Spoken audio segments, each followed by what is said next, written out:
Hi friends, how are you? I hope you are good and doing good. So मैं एक और आपके लिए वीडियो लेके आई हूँ जिसमें मैं आपके साथ कुछ वार्म अप एक्टिविटीज़ के बारे में बात करूँगी। वार्म अप एक्टिविटीज़ होती क्या है? सबसे पहले तो हम ये टॉपिक पे बात करेंगे और कब कब हम करवाते हैं ये activities. There are plenty of warm up activities जो बच्चों के लिए होती हैं।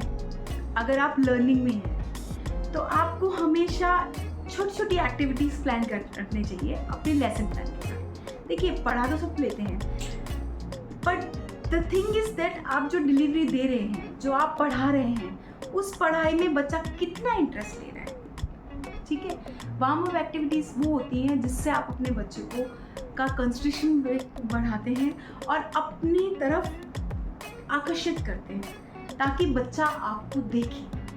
नॉर्मली पहले की टीचिंग में क्या होता था, जब क्लास बहुत शोर करती थी, हमारे टाइम की बात है, जब हम स्कूल में जाते थे तो टीचर एक लंबी सी स्टिक लेके खड़ी होती थी एंड वो जैसे प्रिंसिपल आता था या कुछ स्टिक, तो उस वक्त कॉर्पोरेट पनिशमेंट बहुत मिलता था, मतलब मारते थे।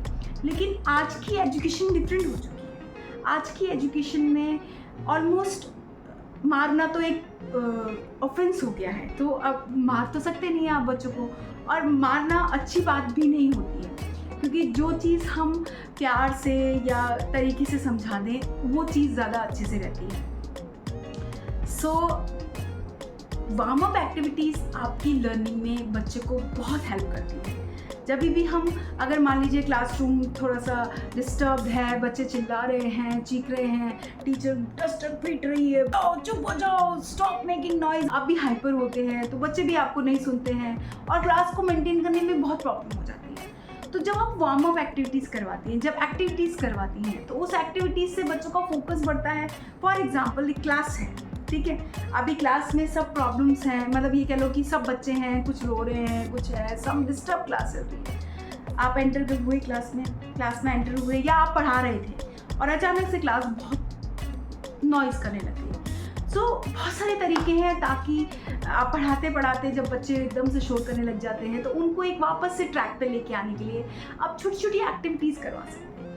वो वार्म अप एक्टिविटीज़ में आपने क्लैपिंग शुरू करवा दी, मान लीजिए आपने बच्चों को वेव करा के वेव योर हैंड्स। वो डिपेंड करता है कि आप कौन सी क्लास को पढ़ा रहे हैं, इस चीज़ पे भी बहुत डिपेंड करता है। एक्टिविटीज़ भी क्लास वाइज ही प्लान होती हैं। सो फॉर एग्जाम्पल, अगर आप किसी बड़े बच्चों को पढ़ा रहे हैं, आपने एकदम से ऐसे करना शुरू कर दिया तो वो बच्चे देखेंगे, अरे मैडम को पढ़ाते पढ़ाते क्या हो गया, right? And then you can tell them, you also click your fingers, और फिर धीरे धीरे आप क्लिक कराएंगे फिंगर्स। आप सीक्वेंस में क्लिक करवा सकते हैं, आप सीक्वेंस में क्लैप करवा सकते हैं। फॉर एग्जाम्पल 1 2 3 4 5, और फिर उसको आप देखेंगे little finger, 2 fingers, 3 fingers, 4 fingers, 5 fingers.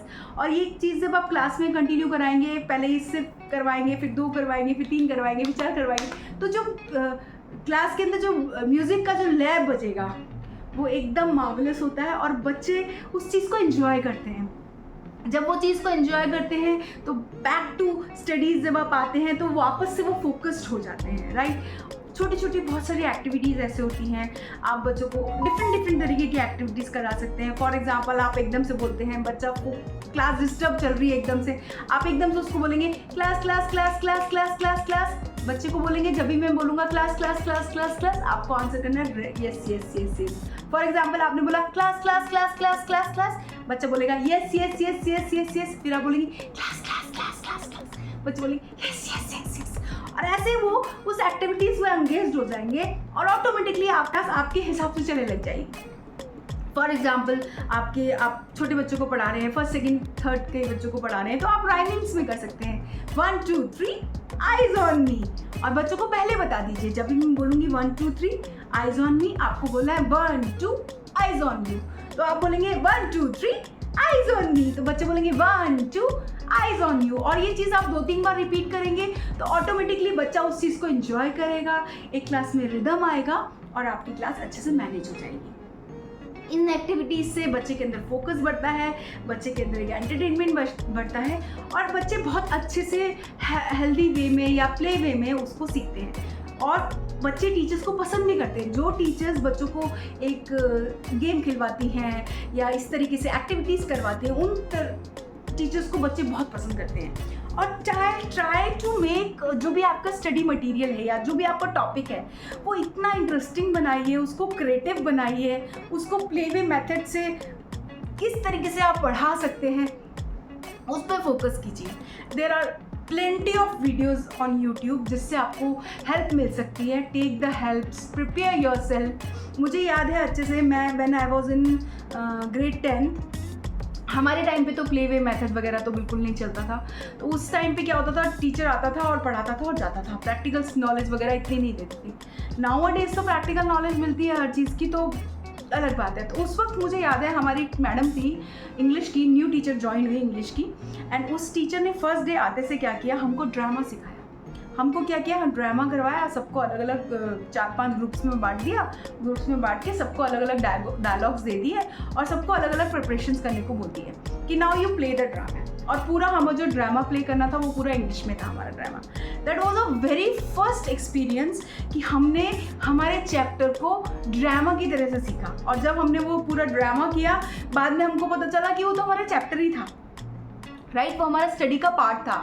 और हम उस पार्ट को करते हुए या उस ड्रामा को करते हुए हम लोग इतने खुश थे, इतने हैप्पी थे कि हम लोग बहुत एंजॉय कर रहे थे उसको। एंड मुझे आज तक याद है वो ड्रामा जो मैंने उस वक्त करा था। तो इस तरीके से आप बच्चों को सिखाइए कि बच्चा लाइफ लॉन्ग उस चीज़ को याद करे। जैसे मेरे को याद है, मेरी एक टीचर होती थी नीलकमल राठौर मैम, वो मेरी बायोलॉजी की फैकल्टी थी। तो वो हमेशा एग्जाम्पल्स वगैरह दे के हमको सिखाती थी। कुछ भी एग्जाम्पल देती थी बायोलॉजी के तो हमको वो रिलेट करती थी, और वो रिलेट इस तरीके से करती थी कि वो चीज़ें हमको याद रहती थी और आज भी याद है।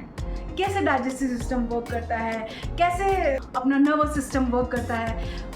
प्रैक्टिकल नॉलेज देने के साथ साथ वो हमको इस तरीके से क्रिएटिव वे से पढ़ाती थी कि उस वक्त तो इतना कुछ होता नहीं था। ये मैं बात कर रही हूँ 1994 की, तो 1994 में प्रैक्टिकल नॉलेज इतनी नहीं होती थी।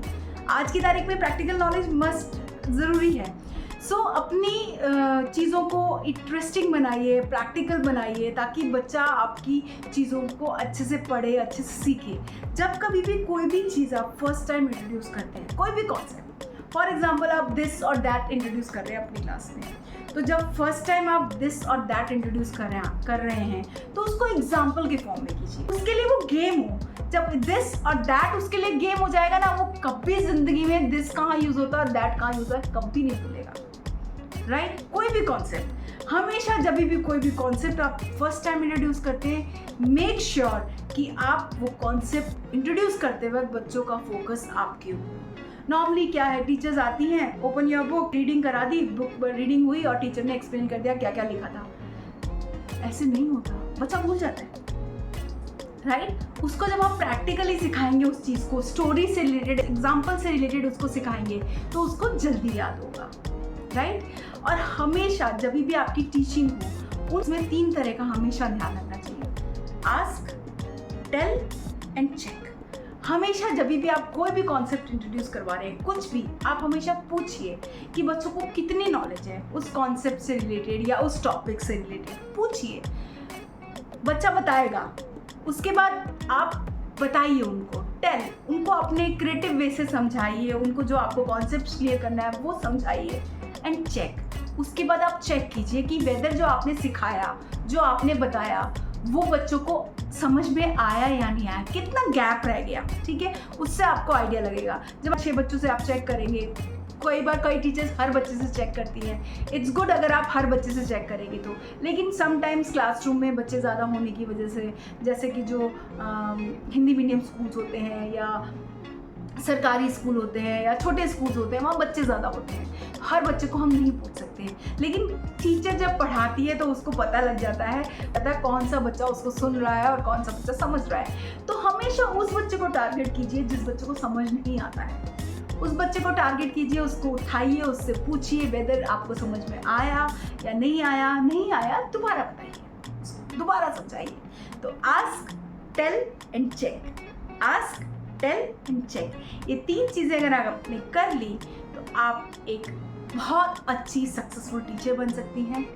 सो आज के लिए इतना ही काफ़ी। मिलते हैं हम नेक्स्ट वीडियो में, तब तक के लिए बाय बाय।